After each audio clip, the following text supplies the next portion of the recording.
In the night, it drinks our blood. We call him Dracula.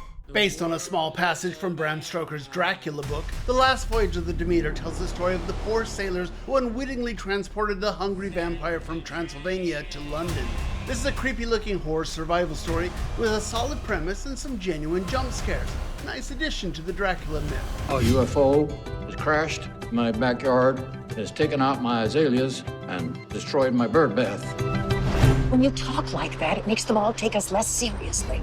Jules is a charming little sci-fi drama, the story of an old man who befriends the gentle alien who crash lands his UFO in his backyard. It's a sweet and amusing tale, and while it's only a middling success, the film works because of some great acting by its older human cast. You know what you signed up for. No friends, no relationships. What we do is too important. Netflix has another big blockbuster, Heart of Stone, in which Gal Gadot plays an intelligence agent trying to recover a top-secret tech doohickey. Look, spy movies like this live and die on charismatic actors and cool action sequences. This one has its moments, but it's really only for undiscerning fans of the genre. Good morning.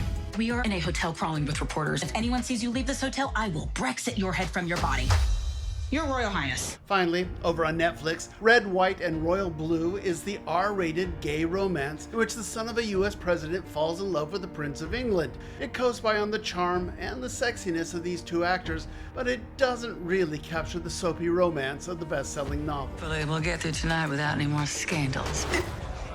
The night is young, Ma. And that's what's due this weekend at the movies. I'm Sean McBride, the movie guy. Sean McBride, the movie guy, is here this morning, giving us a look at some of the movies that are either hit in theaters or, of course, the many streaming services that we all have. And I saw a little bit earlier, we ran your package that you did earlier over on KFDM, and it was immediately intriguing whenever you start out with vampires and extraterrestrial aliens both hitting the movies this weekend. That is it. 4 movies out this week, and you know, like 2 in theaters, 2 on home streaming. The vampire horror movie, the extraterrestrial sci-fi quirky dramedy aimed at seniors, but also a romance based on a popular New York Times best-selling book, but a gay romance, and also a straightforward action spy movie that's kind of like a Mission Impossible knockoff, maybe a James Bond thing. So something for everybody this week. Sounds like it. I'll be honest with you, I don't think any of them are really, really good, but I don't think any of them are bad either. They're all just kind of in the middle,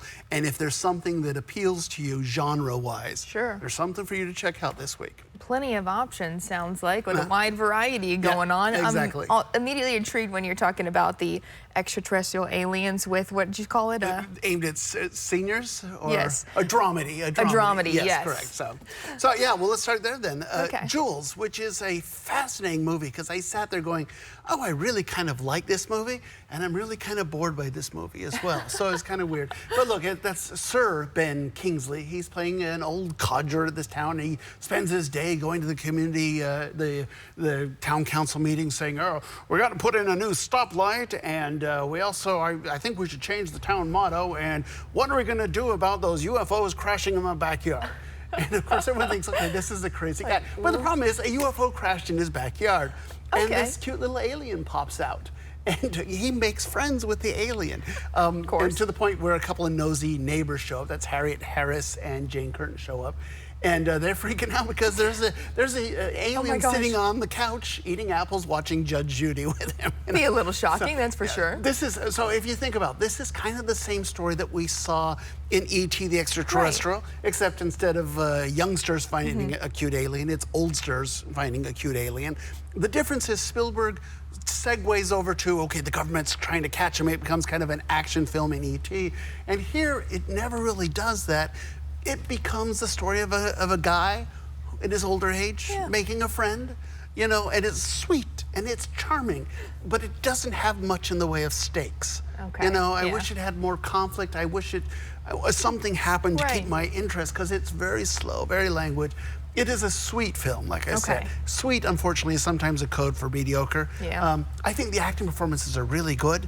All three of the humans, and the woman who's playing the alien, she's a stunt performer that we really don't know. She's doing an incredible acting job because it's a mute performance. She has to use her body language, and she's buried under that latex mask and everything. Yeah. So I think it's really well done. I like some of the things it talks about, you know, getting older. I like the performances.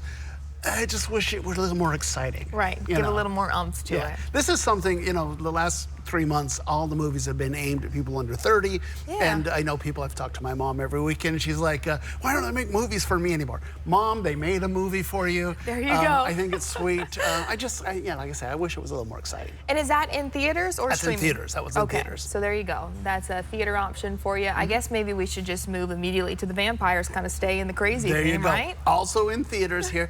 You know, if you read Bram Stoker's Dracula, the novel, there's a passage and there's a bit, they're talking about the captain's log of the Demeter.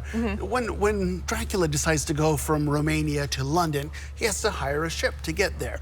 And so when the ship in the book, when a ship arrives in port, there's nobody on board because vampires get hungry on long ocean voyages. And so this is that story. I think this is a really good setup for a movie because, you know, a lot of times when there's a monster, one of the options is run and hide. You can't do that if you're locked on the ship in the middle of the ocean with a vampire. Not at all. And so this is a straightforward horror film where one by one the sailors and the animals and, you know, even a kid, you know, are facing this vampire. And what do you do? How do you survive? You know, it's interesting because we know the outcome from the book. We know that Dracula is not going to die in this because, you know, then the Dracula story would never happen. But, you know, what do they do to survive? I think it's pretty good. It's Corey Hawkins is the main guy in this, but it's also an actor. I think his name's Liam Cunningham. He's the guy from Game of Thrones. That's where you know him. He's the captain. But a lot of actors playing the sailors that you really don't know. It's a straightforward horror monster movie. And so it starts off with what is that in the shadows? What is that coming out of the fog? And then as we get more and more into it, it's like, oh yeah, that's a monster. And I think that stuff works well. My only real criticism is that the Dracula myth is Dracula as a suave, sophisticated man about town who is a monster at night. And this one is more of a vampire or a Nosferatu character design. So he's just a monster. He looks like a bat. You know, he's got the wings, he's got the teeth sticking out. There's no way that this character goes on to become Dracula of the book. This is a movie monster and a good movie monster, but it's not the Dracula monster. And so I think that is a bit of a problem here. And some people will have also trouble with, I mean, we killed the kid and and animals and stuff like that. So, you know, I mean, be aware of that. But a bloody good time, if you just want a fun horror movie. I don't think we've really had a lot of good horror movies this year. So it doesn't seem like it. They seem few and far between. There was an Evil Dead one that's probably my favorite. Smile was good, but, you know, because of the marketing as much as the movie. But The Nun 2 is coming out in a couple of weeks. Oh, well, there you go. So we'll hold out we for have that some excitement. Yeah, that one should be good. Next one you want to stop with? Let's go do Heart of Stone. Okay. This one is over on Netflix, and it's Gal Gadot making a James Bond / a Mission Impossible knockoff. She is a super agent. She's actually a double agent, and she's working for MI6, but she's also working for some shadowy organization known as the Charter, and they have this technological doohickey that allows them to predict everything that's going on and help them become, you know, super sentient soldiers. Okay, fine. I mean, a lot of times spy movies have really absurd plots that don't make a lot of sense. Yeah. Spy movies work if your main character is charismatic and you want to go on this adventure with them. And it's Gal Gadot. She is very good at that kind of stuff. I do wish she had better dialogue. I think some of the dialogue is really quite flat. But also the other big thing is, okay, do we get those cool special effects sequences? And all the stunts, And so there you have it. You know, I love that. She's slung down a mountain, she grabs a parachute. Of course, the parachute is lit, you know, because, you know, why would why they? not? Yeah, exactly. So she don't want to fly in the dark. So I do think there are some fun moments. There's a chase in Lisbon that I think is pretty good. But I don't think it's on the same level as a Mission Impossible, even though the idea is someone stealing this heart of stone. It's kind of the same, excuse me, this heart, her name is Stone. It's kind of the same plot as we had in the last Mission Impossible, where AI is the entity, you know, some of that. It's kind of a knockoff. It obviously would love to become an ongoing franchise. I don't think it's good enough for that. But, you know, if you're a fan of Gal Gadot, if you like an action film, I think that's a pretty good option. And at home as well, so you can always watch it on streaming service. And then the last one, based off of a book, right? Exactly, a New York Times best-selling book, Red, White, and Royal Blue, and a book that was so popular that I read it when it came out just because, you know, Amazon had already purchased the rights to make a movie even before it had come out. Wow. And so people were thinking very highly of this. This is a straightforward romance with some political machinations along the side, but it's a gay romance, so you have to say this. It's the story of the Prince of England and the son of the President of the United States, and they meet and they kind of hate each other, but, you know, opposites attract, and ultimately they fall in love with each other. It is kind of sweet. Now, I will say it's R-rated. I was watching this again, and it's like, there's no nudity in this thing. You know, if this were a heterosexual romance, it would probably be PG-13, honestly. You know, but it is what it is and stuff. I think it's a sweet. I think it's nice. These are obviously two good-looking guys, and they're fun to watch. It does segue into an issue of, you know, can the Prince of England come out as gay towards the end there, and that's kind of a different story, but a sweet one as well. So I actually thought it was pretty good. Like I said, the performers, I don't really know these guys, you know, apart from a couple of characters in there, but for the most part, I thought they were good. I thought they looked good. It's kind of sexy. It's a little steamy. We'd call it a bodice ripper, except that guys don't wear bodices. You know, so anyway, I thought it was pretty good. Do you think it lives up to kind of the book?